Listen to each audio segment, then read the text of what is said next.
नमस्ते मित्रों, excellence YouTube channel में आपका स्वागत है। हर खबर सबसे पहले पाने के लिए इस चैनल को सब्सक्राइब करें, वीडियो को लाइक करें और सभी के साथ शेयर करें। धन्यवाद। साथ ही साथ ओपीएस की बात अभिभाषण में नहीं आई है। ओल्ड पेंशन स्कीम लागू हो जिससे हमारे तमाम सरकारी कर्मचारियों का भविष्य बन सके। हेलो दोस्तों, देश के संसद में ओल्ड पेंशन स्कीम यानी कि ओपीएस को फिर से लागू करने के लिए मांग उठाए दोस्तों।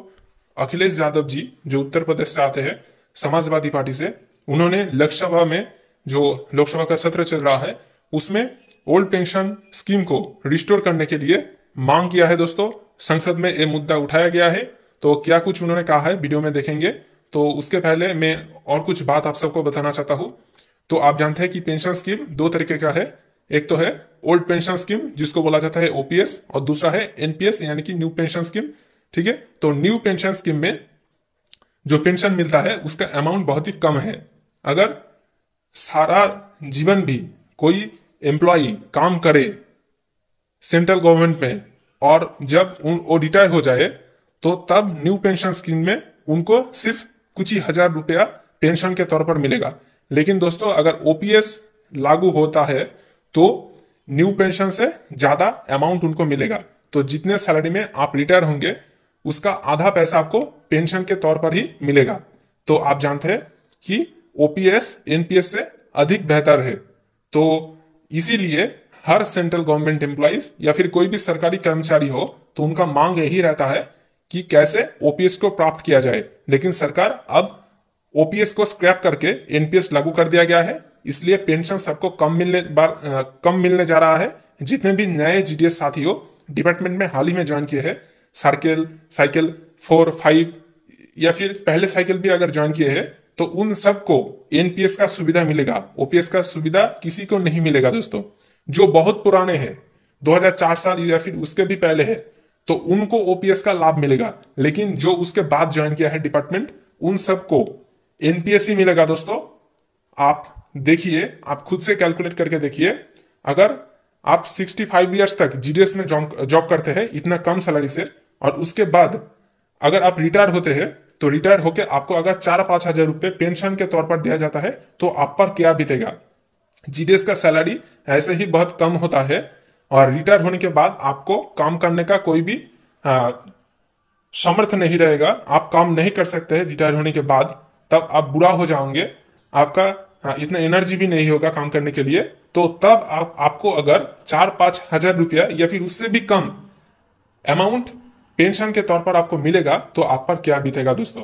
लेकिन इसके जगह पर अगर ओल्ड पेंशन रहता तो आप बहुत ही आसानी से आपका बुढ़ापा, आपका रिटायर्ड लाइफ आप बीत सकते थे दोस्तों। तो आप में से बहुतों का मन में आ रहा होगा कि कुछ दिन पहले ही तो मैंने ज्वाइन किया है तो अब क्यों रिटायर्ड लाइफ के बारे में सोचना। तो दोस्तों सोचना पड़ेगा, आपको बहुत दूर का सोचना पड़ेगा। अभी से आपको रिटायर्ड लाइफ के बारे में सोचना पड़ेगा। अगर आप ओपीएस में सुविधा लेंगे तो आपको ज्यादा अमाउंट पेंशन के तौर पर मिलेगा, आप आपका रिटायर्ड लाइफ अच्छे से जी सकते हैं। लेकिन एनपीएस अगर कंटिन्यू रहता है तो आपको सिर्फ कुछ ही 2-3 हजार रुपया मिलेगा पेंशन के तौर पर।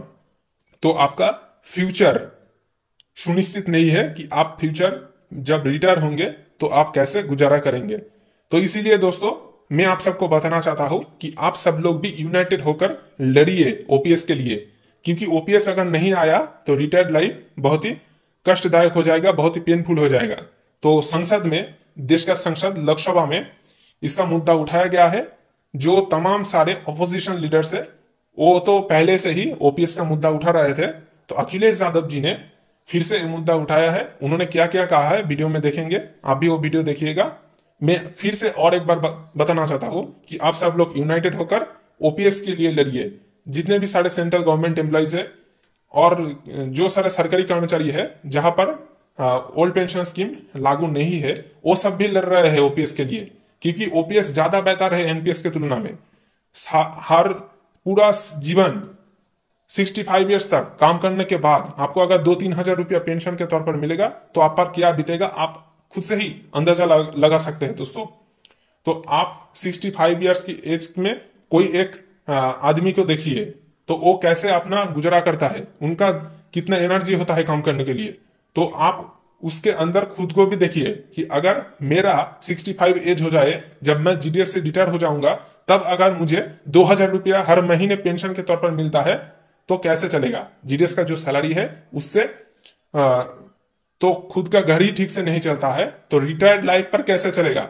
तब आपका फैमिली हो जाएगा, ठीक है, तो फैमिली बड़ा हो जाएगा, तो तब घर संसार चलाना बहुत ही मुश्किल हो जाता है। तो इसलिए मैं आप सबको कहता हूं कि आप भी ओपीएस के लिए अपना वॉइस स्ट्रेंथन करिए दोस्तों। सब लोग मिलकर ओपीएस के लिए लड़िए। एक ही डिमांड होना चाहिए कि रिस्टोर ओपीएस, स्क्रैप एनपीएस।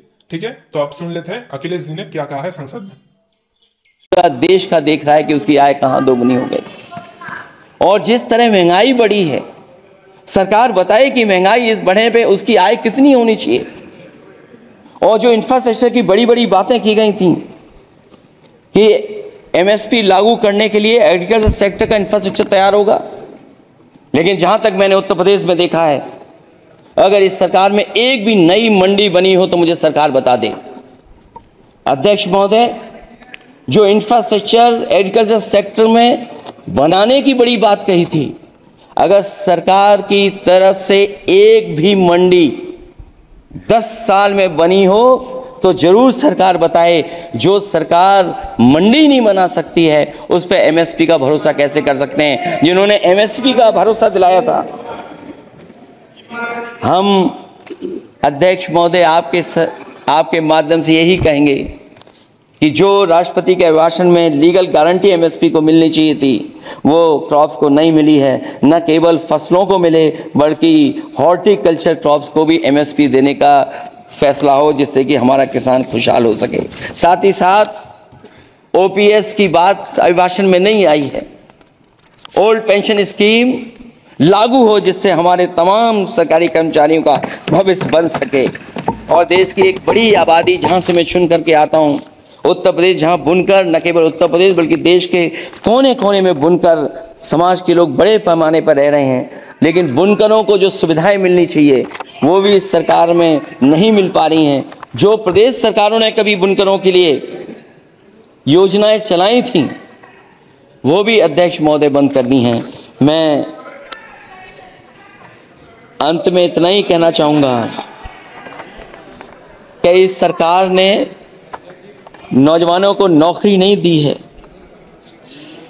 नौकरी और रोजगार उनसे छीने हैं, बहुत नौकरी छीनी है। इसलिए मैं कहना चाहता हूं अध्यक्ष जी, इसलिए मैं कहूँगा कि आपके राज में न नौकरी की उम्मीद है न रोजगार, क्योंकि आपने छोटे कारोबारी तक को इतना छोटा बना दिया है कि न तो वो अपना पेट भर सकता है, न किसी को नौकरी पर रख सकता है। जो कुछ पद निकलते भी हैं तो उन पर लेटरल एंट्री के नाम से पिछले दरवाजे से कुछ खास संगी साथियों को रख लिया जाता है। आरक्षण का हक नॉट फाउंड सुटेबल के नाम पर हड़पा जा रहा है। तो दोस्तों, आशा करते हैं कि ये वीडियो आपके लिए हेल्पफुल रहा होगा। ऐसे और भी ढेर सारे खबर सबसे पहले पाने के लिए वीडियो को लाइक करें, ज़्यादा से ज़्यादा शेयर करें और चैनल को सब्सक्राइब करें। धन्यवाद।